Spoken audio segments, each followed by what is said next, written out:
నీ చేతుల్లో చాలా పంతరం ఉంది. చేతుల్లోనే కాదు ఒళ్ళంతా పంతనమే. ఇదిగో ఈ 100 తీసుకో. ఇక మీద ఎప్పుడు నా బ్లౌజులు ఇలాగే కుట్టాలి.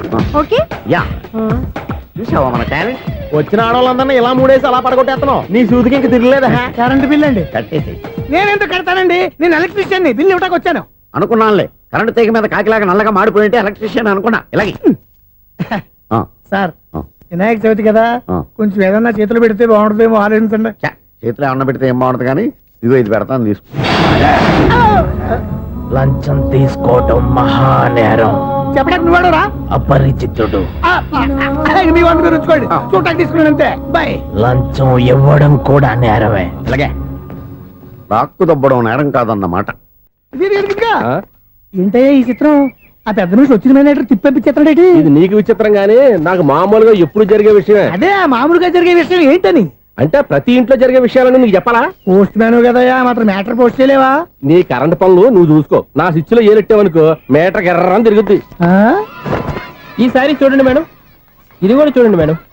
చెప్పనా ఇది ఎలా ఉంది? నీకు సారీ బాగుండదా? బాగుండదా బామ్మగారు, ఈ పోచంపల్లి సారీ మీకైతే సూపర్ ఉంటది. ఏంటయ్యా నేను ఎలా కనపడుతున్నాను? ఇది సన్యాసులు కట్టుకునే చీర.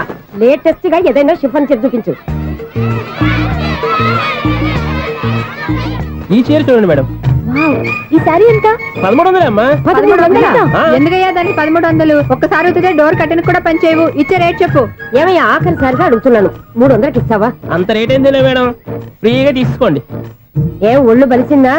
ఒంటరిగా ఉన్నాను కదా అని సరసాలు అడదాం అనుకున్నావా? ఎవరు? నేనా? నీతోనా? ఏ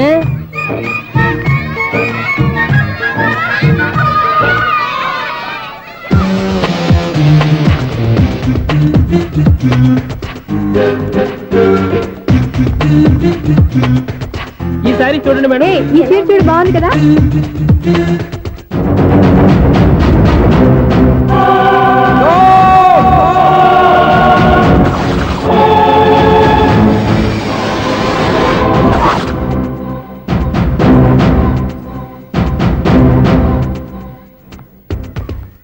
మీరు అసలు మనుషులేనా? ఇక్కడ ఇంతమంది ఆడవాళ్ళు ఉన్నారు, అక్కడ పసిపిల్లాడు బావిలో పడబోతుంటే ఎవరు పట్టించుకోరా? అయ్యో పిల్లాడు ప్రాణాలు పోతున్నాయని ఎవరు పరిగెత్తరా? చీరలో బట్టలు కొనుక్కోవచ్చు, తప్పులేదు. కానీ పిల్లలు ఏం చేస్తున్నారు, ఎక్కడున్నారు అని గమనించాల్సిన అవసరం మీకు లేదా? నేను ఒక క్షణం ఆలస్యంగా వచ్చుంటే మీ బట్టలు అతని ప్రాణాలు రక్షించేవా? మీ చీరలు అతని ప్రాణాలు పోసేవా? ఒక నిండు నూరేళ్లు బతకాల్సిన ఓ పసివాడి నిండు ప్రాణాలు ఒక నిండు బావిలో పడి. ఏమైంది అంకుల్?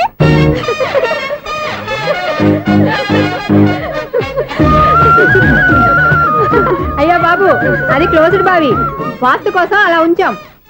అది క్లోజ్డ్ బావి అయి ఉండొచ్చు, కానీ సపోజ్ అది ఓపెన్ బావి అయి ఉంటే, అదే డెప్త్ బావి అయి ఉంటే, ఆ పిల్లాడు కెవ్వును అరిచి లోపల పడిపోయి ఉంటే?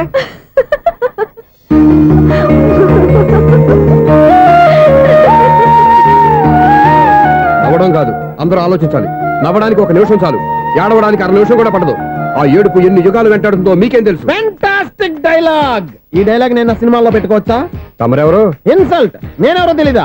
The famous film director Sunil Leela Bansali. Bansali Bansali Sunil Leela బన్సాలా? ఆ పేరు ఇప్పుడు లేదే. ఏదైనా డైరెక్ట్ చేసేస్తేగా తెలియటానికి. నేను చెప్పేది ఫ్యూచర్ లో ఫేమస్ డైరెక్టర్. బొందలే. మీరు ఏం మాట్లాడుతున్నారో అందరికీ అర్థమయ్యేలాగా పెద్దగా మాట్లాడుకోండి. మీరెవరు సార్? ఎవరో పెద్దగా రిపీట్ చేయి. మీరెవరు సార్? ఇప్పుడు అర్థమైంది నేనెవరా. ఆ మాట నేను నిన్నడగాలి. సార్, నాకు యూబీ గ్రూప్ ఆఫ్ కంపెనీలో అసిస్టెంట్ మేనేజర్ గా జాబ్ వచ్చింది. ఉండటానికి ఒక ఫ్లాట్ కావాలి. అర్థమైందా? అద్దెకి ఫ్లాట్ కావాలంట. ఎందుకు వస్తున్నా నాకు ఏమైనా చూడనుకున్నావా ఏంటి? ఆ మాట నువ్వే పబ్లిసిటీ ఇవ్వక్కర్లేదు. అచ్చరే, ఇంతకీ నువ్వు బ్యాచులర్ వేరా? అవునండి, నేను బ్యాచులర్నే. బ్యాచులర్స్ కి ఇక్కడ స్థానం లేదు, ఫ్లాట్లు లేవు. ఫ్లాట్స్ లేకపోవడం ఏంటి? బ్యాచులర్స్ అంటే అంత చీపా? ఆ మాటకొస్తే మన పాత ప్రధాని బ్యాచర్ కాదా? పక్క రాష్ట్రంలో ముఖ్యమంత్రి బ్యాచర్ కాదా? ప్రెసిడెంట్ బ్యాచర్ కాదా? ఈ ఫ్లాట్స్ లో ఈవిడ బ్యాచర్ కాదా?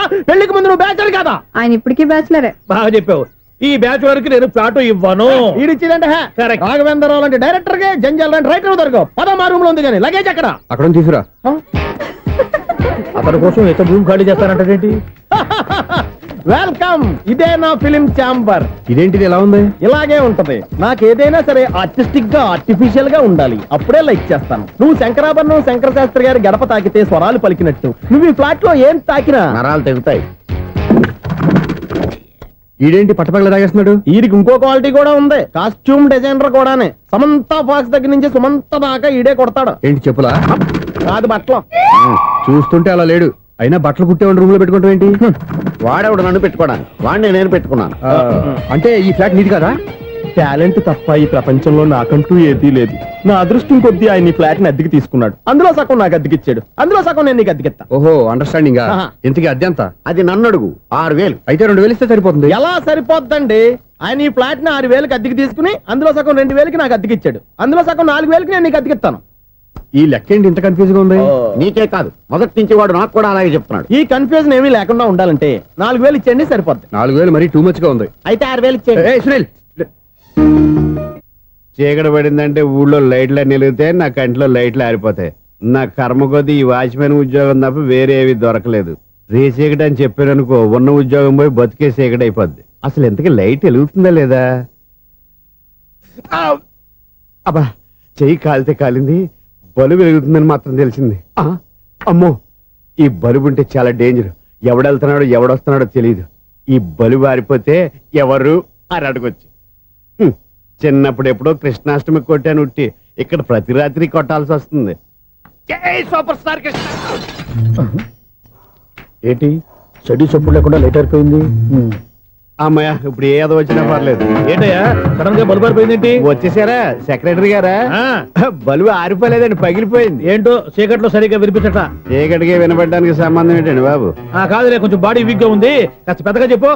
బల్బు హై వోల్టేజ్ వాళ్ళు పగిలిపోయిందండి. ఎంత హై వోల్టేజ్ అయితే మాత్రం రోజు ఇక్కడ ఈ బల్బే పోవాలా? అదేదో ఎలక్ట్రీషియన్ నడక వాచ్మెన్ నన్ను అడుగుతారేటి? సరే సర్లే, చీకట్లో నీకేం ఇబ్బంది లేదుగా? ఈ టైంలో వెళ్తుల్లో ఉండడం ఇబ్బంది. అమ్మో, ఏదో కారు వస్తుంది. ఇదిగో. ఎవరదే? ఇదిగో, ఏంటయ్యా ఎదుగు గేటు తీసావు? కారు వచ్చింది కదండి. ఆరా ఆ, ఇది ఇప్పుడు ఆర్ని కొట్టాడు, వినపడలేదా? హార్న్ కొట్టాడా? హార్న్ చూడా వినపడింది. బతికించారు. హార్న్ వినపడింది కానీ కారు కనపడలేదే. అదేనండి, మీ బ్యాక్ నుంచి వెళ్ళింది కదా మారుతి జన. నా బ్యాక్ నుంచి మారుతు జన వెళ్ళిందా? ఎర్ర మారుతు జన కదా? కరెక్టే. అమ్మో, మన చెవితో పాటు అవి కూడా ఎఫెక్ట్ అయిందా? ఏం కొంపదీసి? ఓ నాయనో. ఆహా, లవర్ బాయ్ ఎంటర్ అయ్యాడు. లవర్ బాయ్ ఎంటర్ అయ్యాడా? ఆడియో అదిరిపోద్ది. ఆడియో కాదు, వీడియో కూడా. అది నెగటివ్ కటింగ్ వేసుకుంటాం ఏంట్రా బాబు? భగవంతుడా, ఈడు పాజిటివ్ మేము చూసేదాకా మాత్రం ఈయన బతికించవా? హలో, మన అపార్ట్మెంట్స్ లో అందరికి మైక్ టెస్టింగ్. 1 2 3 4. ఏంటయ్యా అప్పుడే మొదలు పెట్టావా పాటలు? పాటలు కూడా పాడుతున్నాడు అండి, మైక్ టెస్టింగ్ చేస్తున్నాం ఇక్కడ. అదే అడుగుతున్నాడు, ఇప్పుడు పాటలు అవసరమా అని. అరే మళ్ళీ పాటలు అంటారు, ఆ చెవిటోళ్ళు కానీ చెప్పచ్చు కానీ మీకు చెప్పడం కష్టంగా ఉంది. సర్లే, ఇది ఆ మామిడాకులు తీసుకెళ్ళి మండపానికి కట్టు. రే, వాడు చేసే పని వదిలిపెట్టి వేరే పని చెబుతావు ఏంటి? ఇదిగో ఆ మామిడాకులు మండపానికి కట్టు. నేను చెప్పింది కూడా అదే. నువ్వు అదే చెప్పావా? ఏదన్నా చెప్తే సెక్రటరీ ఏం చెప్పాలి? నువ్వుగా చెప్పేది. రే, నువ్వే బయటికి వెళ్ళి సాయంత్రం 7 గంటలకల్లా హరిదాసం తీసుకురావాలి. పగలు ఎన్ని పనులన్నా చెప్పండి, అంతే. 6 తర్వాత చేయను. ఎందుకని? గేట్ దగ్గర ఎవరు ఉంటారు? అది ఎవరన్నా పట్టుపోతే? అంటే నువ్వు గేటు కాపురా ఉన్నావా, అపార్ట్మెంట్ కాపురా ఉన్నావా? అది